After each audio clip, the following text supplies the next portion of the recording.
But I just wanted to start with a little bit about 6 years ago I was switching schools, and as I was switching schools, my kids, knew I was leaving, and they gave me a thank you gift, and they happened to know I'm this gardener, and they gave me a gift card to a local gardening store, and I went into the gardening store at the beginning of summer, and just when I went in, something woke in me around seeds. And I walked into the store, not really knowing what I was going to, just in a candy store, like it's a gardening store. And I just went to the seed section, and it was just it was all about seeds. And I used the entire gift card, $100, all on seeds. And I think if you're in this room, at some point you had that awakening. And maybe you were fortunate enough that on a cultural level you never lost that awareness of the importance and value of seeds to you and to your community, and to your culture. But for many of us, at some point, something reminded us of the value of seeds and why it's so critical to just our food, to our communities, to our culture, to civilization, both past and future. And I walked out of that store with, like I said, a whole lot of seeds. And as you know, when you get seeds, there's really only two things to do with them: plant and share.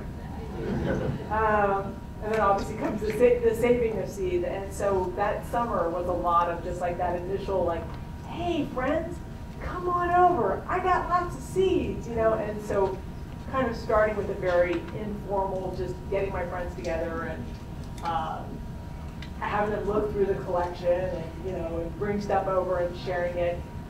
And as I mentioned, I was really blessed because I was switching schools, and I loved my old school, but I was switching schools and I started my new job, and right around the time I started my new job, I happened to go to an event. It was a lovely event.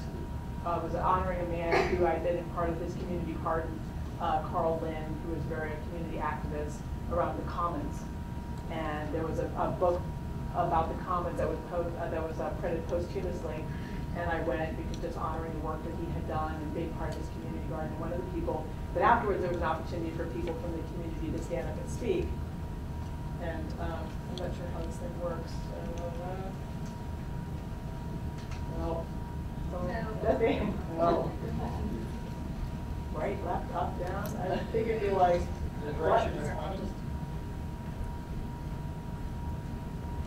me my official person there. So I was really blessed. One of the people that spoke at this event was Christopher Shine.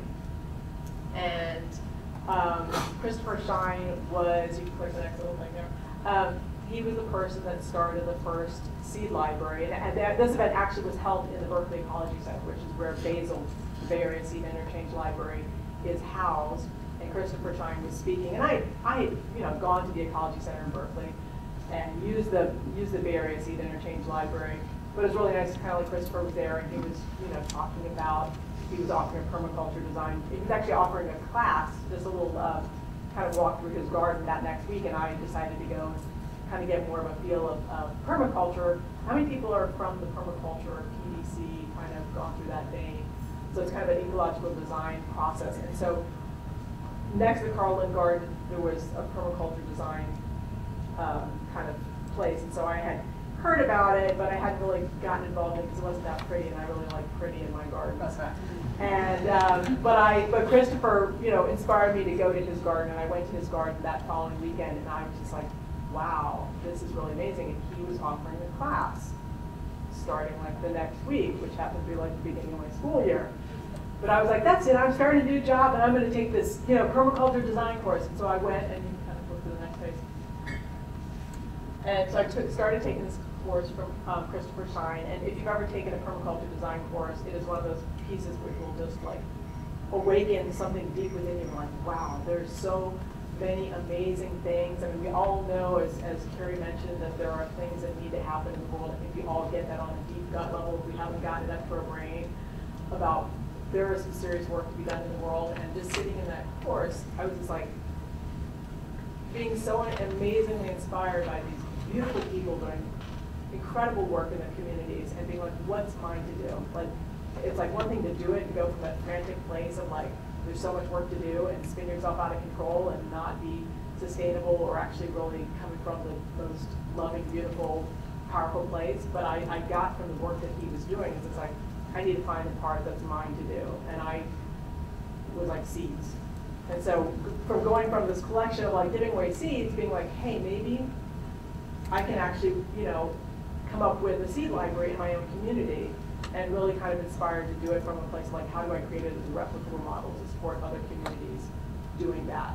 And so the other program, so I'll kind of give you a little bit of background. So once again, there's the face of this, so the topic here is face, place, story. And so I just want to give you a little overview of some of the faces and places and stories in the Seed Library movement. So Christopher, just to give you a little bit of background about Christopher, he got into his permaculture thing where he did up in BC, he did up at Linnea Farms a year-long apprenticeship program. And while he was there, he got very interested in seed and seed saving, and he put together this amazing collection of seeds, and then came back to the Bay Area and was really integrating that into his gardening practice, into his teaching. He was working at, doing an extension course at the University of California, the Gill Track, and they were growing a lot of food, but also growing a lot of seed and selling it to Abundant Life.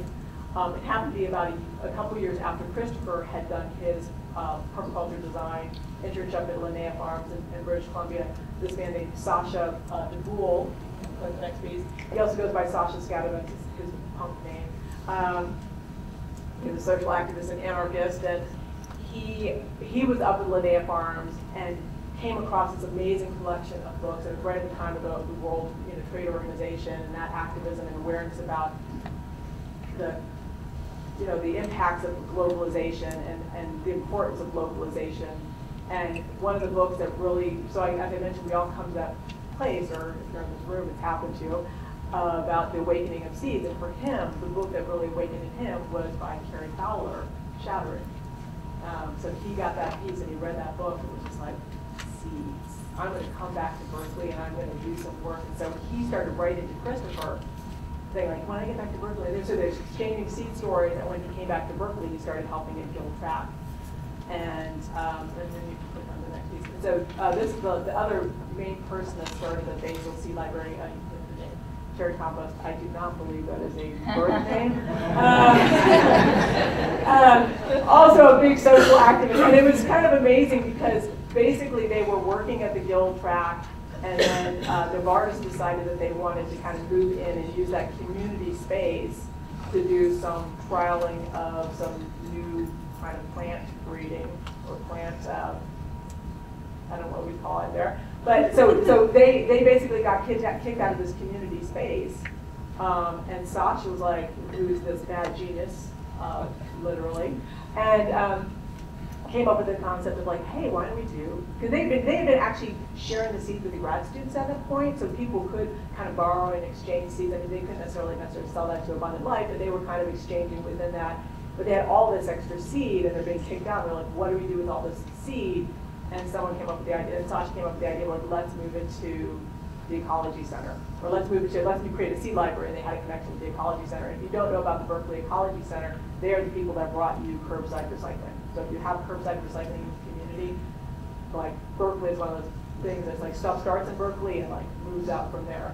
And one of the beautiful things about that is, so Terry was really one of the people. Sasha was there for about 6 months, and then he wasn't able to kind of stick with it. But Terry was one of the people that really helped kind of keep that thing going. I mean, it went through dormant stages, just like our gardens go through. But she and Christopher kind of really kept that seed library concept open and moving for 10 years before kind of the soil was ready for the seeds elsewhere to be dispersed. So you can click on. And so Sasha, as I said, he left the area about 6 months after the seed library started, and he moved off and he went off to New York. And in 2003, he was working at a community-supported agriculture farm.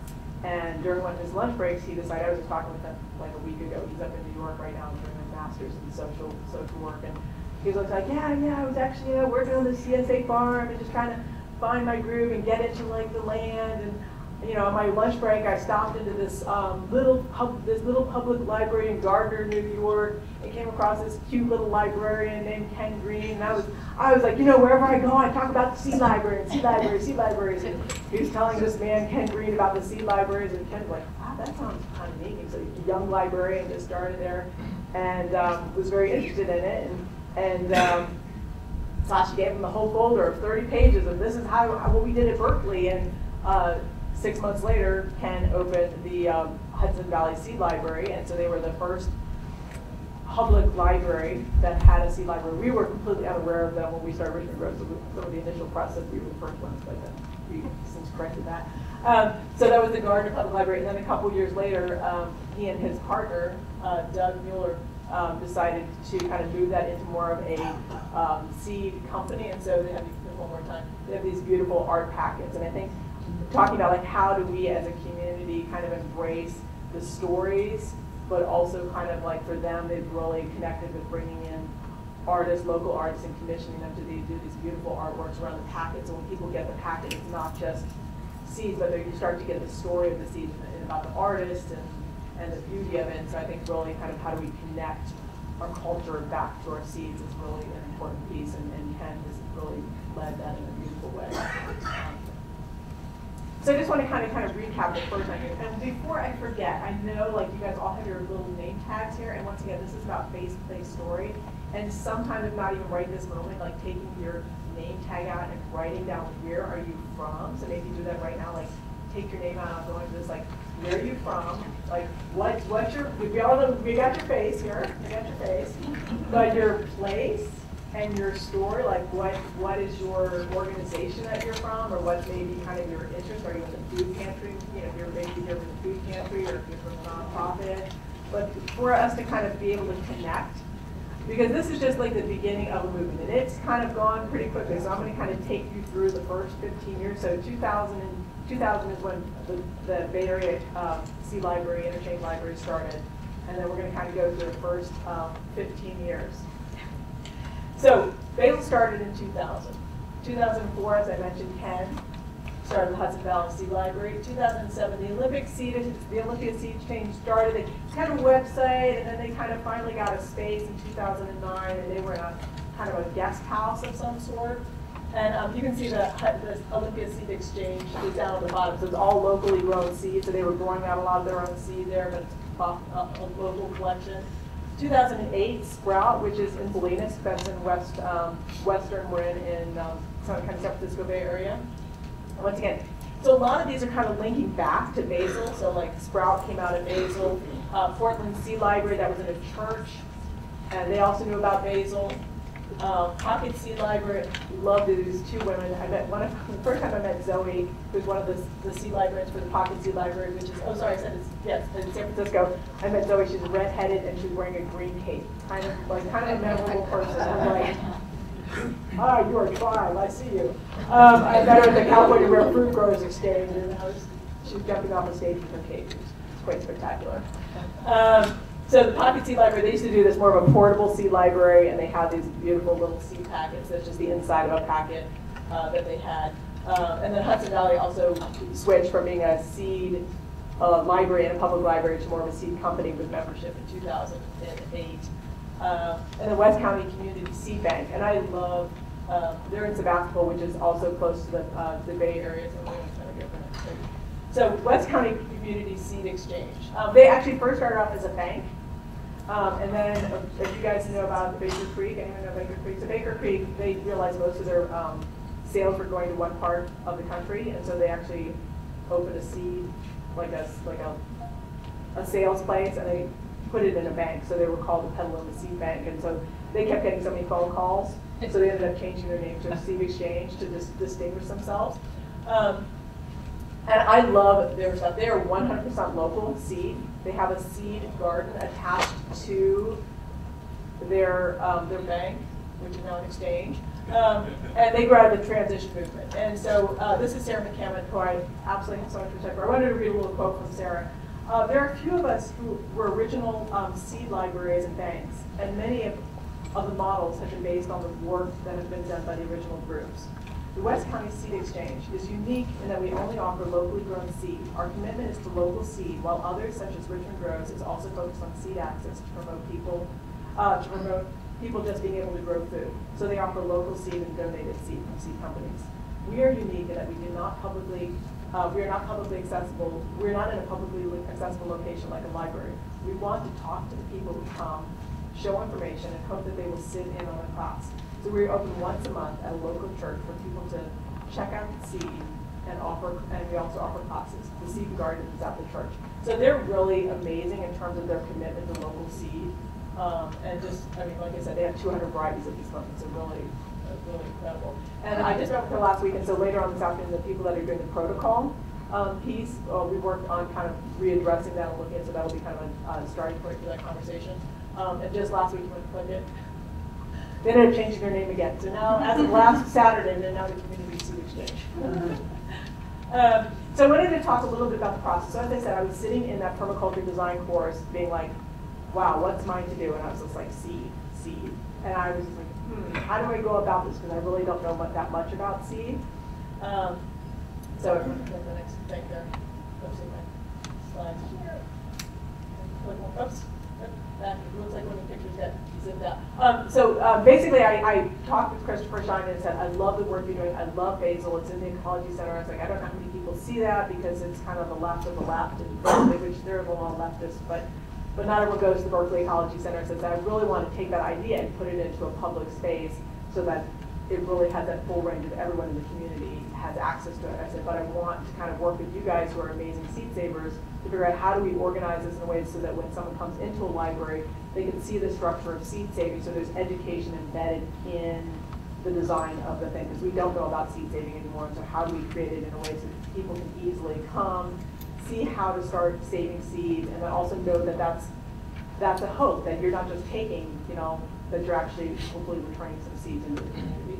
So I sat down, and it was an amazing time because when I came up with this idea, Sasha happened to be back in Berkeley for a month, and Cherry Compost, who had been really keeping the fort going, or whatever, the boat going for years, was actually leaving like in a month. So we just had this amazing convergence of all of us being able to meet and work with them to kind of figure out how do we come up with a structure. And so then at that point, I was just like, it was a lot of editing and thinking and brainstorming. So I asked one of my really good girlfriends, Kathleen Kaiser, I was doing this project, like, you were an amazing writer. She's an English teacher, and I had taken a year as time off.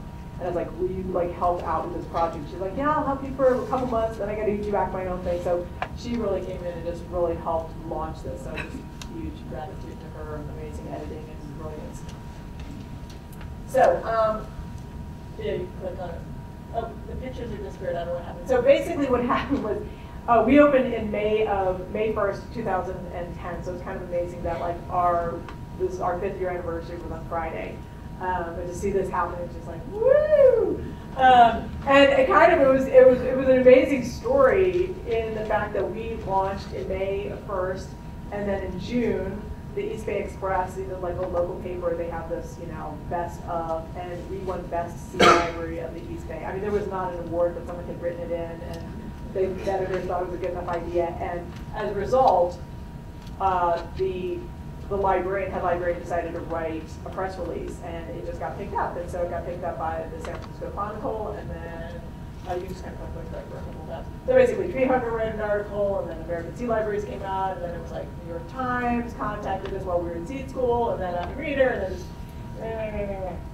so it just, yeah, keep going. Okay, so it just kept going really quickly without any. There was one press release, and it just kept happening, and it continued. So media attention, going fungal. So that's the new thing. Instead of going viral, we're going fungal. We're spreading like wildflowers. And I want to say, but that was one aspect was the news, but I think the other piece was like the community, which is like Bill McDormand and Belle, who were on their seed tour going around and spreading the beautiful word about seed libraries and what was happening. I happened to meet Bill when he came to Basil, and there were a couple pieces where he said, and these are some of the pieces that just like were obviously the knowledge is beyond what Bill has to offer, but some of the pieces that really kind of touched my heart and soul were like this quote that's like, what are you doing today that will pretty relevant to the house? And I just think how like, it's like what a blessing it is to come across, the work. And just like how long our ancestors have saved these seeds.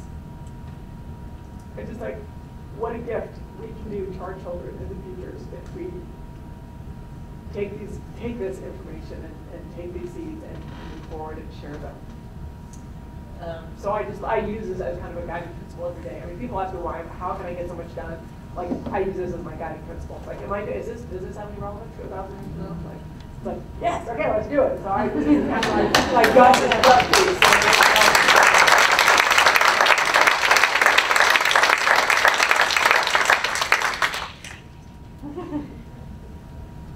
And then I think another piece Bill mentioned a lot was what's an heirloom, and that whole concept of face, place, story.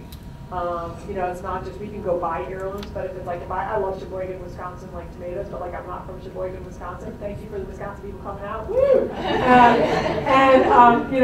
But I'm not a Lithuanian either. I mean, I'm Ukrainian.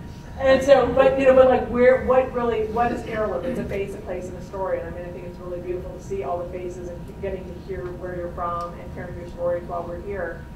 But we also need to start, like, I think that, like, for me, like, this is the ethic that we need to incorporate as a new value in our culture.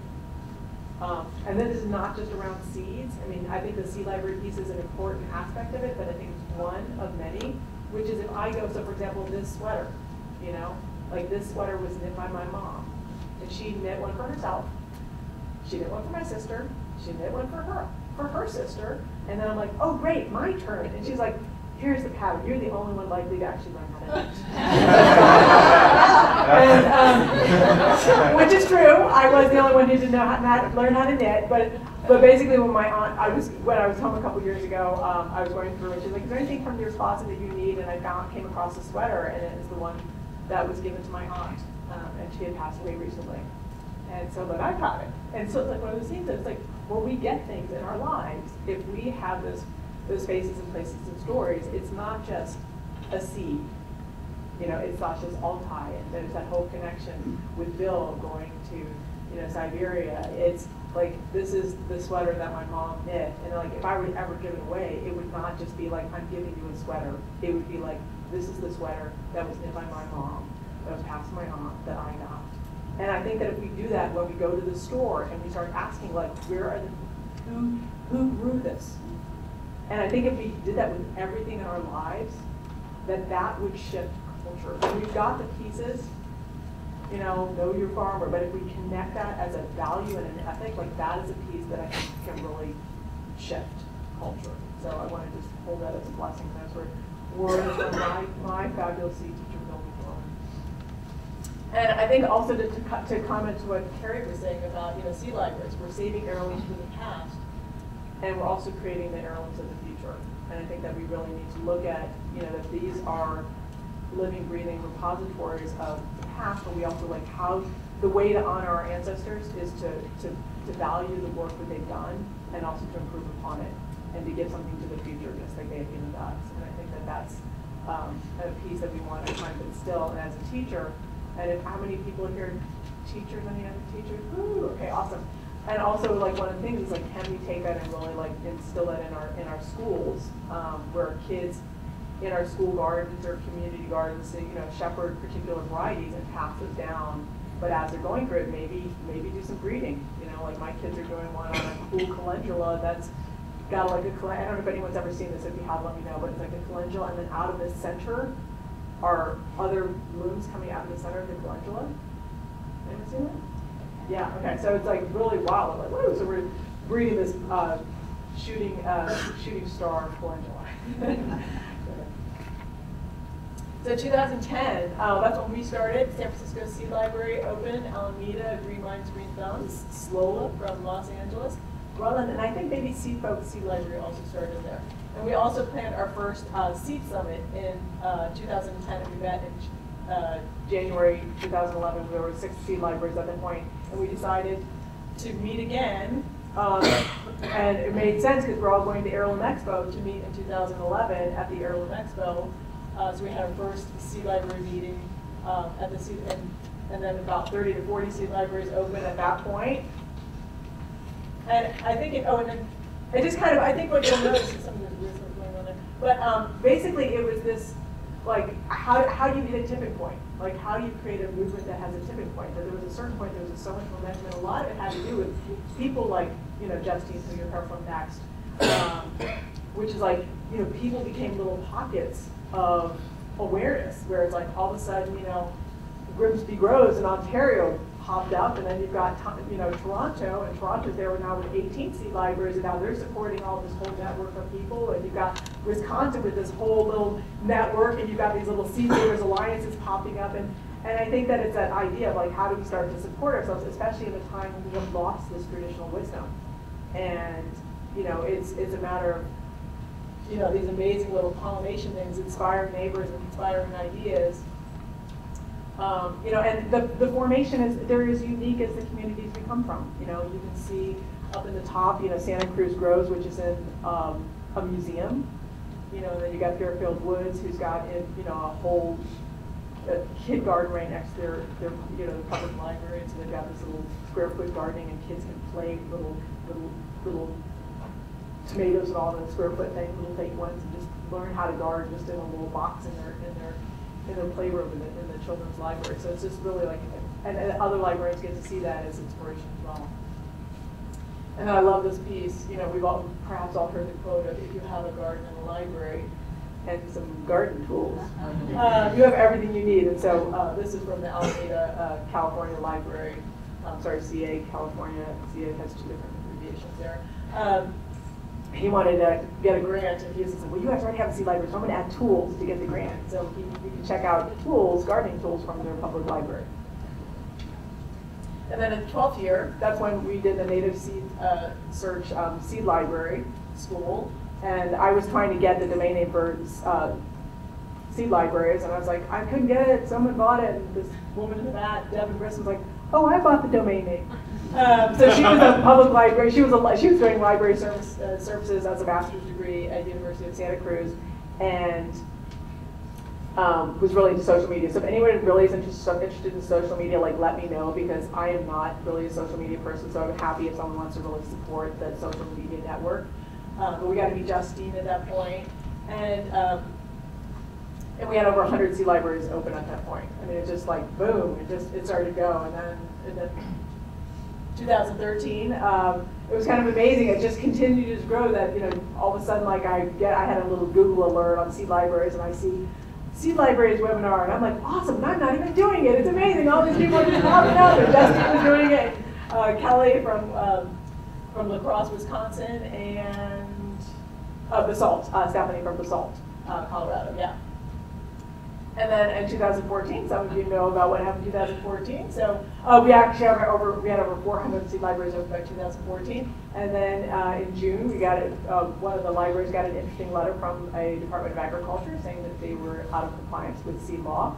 And so this unsuspecting librarian, Rebecca Singer, emailed me saying, help, do you know of any other libraries in Pennsylvania that have received a similar letter? And so I emailed the people, because I keep the seed libraries resources list. So I'm going to encourage you sometime during this conference, if you haven't already, to go up there and see and make sure the information is accurate on the seed libraries. So I need to re-put the